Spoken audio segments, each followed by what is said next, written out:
इकलौते यात्री ने बताया कैसे जिंदा बचा। कहा दरवाजा टूटा और सीट समेत नीचे गिर गया। पीएम मोदी अस्पताल में मिले। अहमदाबाद प्लेन हादसे में जिंदा बचे इकलौते यात्री रमेश विश्वास कुमार ने बताया कि मुझे विश्वास नहीं होता कि मैं कैसे जिंदा बाहर निकला। शायद दरवाजा टूटा और सीट समेत नीचे गिर गया। मुझे कुछ याद नहीं था। रमेश कुमार अहमदाबाद के सिविल अस्पताल में भर्ती हैं। पीएम मोदी ने शुक्रवार को उनसे मुलाकात की और हालचाल जाना। दोनों के बीच करीब 10 मिनट बातचीत हुई। इसके बाद रमेश ने डीडी न्यूज से बातचीत में कहा, पीएम ने उनका हालचाल जाना और पूछा कि हादसा कैसे हुआ। रमेश प्लेन की 11A सीट पर बैठे थे। हादसे के बाद वे घटनास्थल से खुद पैदल चलकर बाहर निकले थे। रमेश ने कहा, मुझे विश्वास नहीं होता मैं कैसे जिंदा बचा। रमेश से सवाल पूछा गया कि हादसा कैसे हुआ। रमेश का जवाब, सब कुछ मेरे सामने हुआ, मुझे पता नहीं कैसे यह हुआ। मुझे विश्वास नहीं होता कि मैं कैसे जिंदा बाहर निकला। थोड़े वक्त के लिए लगा था कि मैं भी मरने वाला हूँ। मेरी आंख खुली तो लगा कि मैं जिंदा हूँ। मैंने सोचा मैं यहाँ से निकल सकता हूँ और मैं निकल गया। सवाल पूछा गया, फ्लाइट के टेक ऑफ होते ही क्या हुआ। रमेश का जवाब, टेक ऑफ होते ही 5-10 सेकंड के अंदर लगा कि स्टॉप हो गया हो। बाद में ग्रीन और वाइट लाइट ऑन हो गई। फिर जैसे ही स्पीड बढ़ाई उसी समय गिर गया और धमाका हो गया।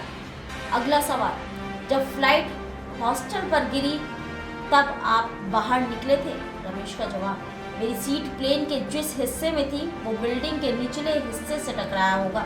ऊपर के हिस्से में आग लग गई थी। कई लोग भी फंसे गए।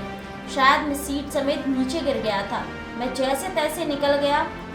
दरवाजा टूट गया था और सामने कुछ खाली जगह दिखी तो निकलने की कोशिश की। दूसरी साइड पर दीवार थी, वहां से शायद कोई नहीं निकल सका। आंखों के सामने ही 2 एयर होस्टेस, एक अंकल आंटी और सब कुछ जल रहा था। अगला सवाल, आप पैदल चलकर आए वहां से। रमेश का जवाब, हाँ। कटेंगे तो कटेंगे। आज देश इनसे कह रहा है तुमसे नहीं हो पाएगा। Can you understand the ignorance? We are not looking for your admiration. आपको अपना काम करना पड़ेगा। राजनीति देखिए चाणक्य न्यूज इंडिया के साथ।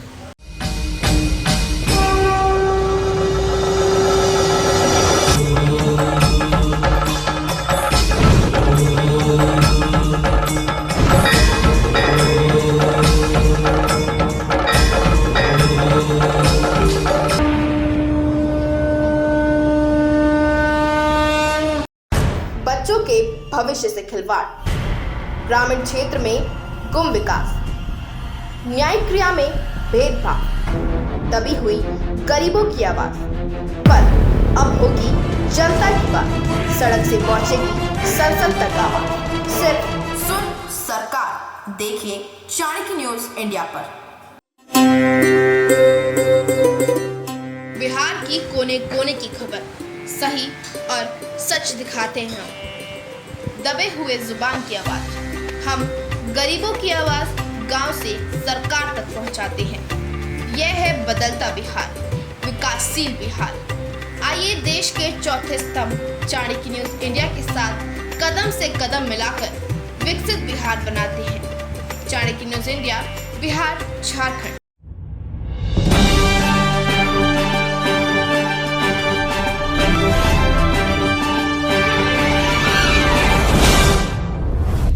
आप देख रहे हैं चाणक्य न्यूज इंडिया, सच्ची, सटीक और निष्पक्ष खबरों का स्रोत। अब आप हमें आर्या डिजिटल OTT पर भी देख सकते हैं। आर्या डिजिटल OTT मूवीज और वेब सीरीज का नया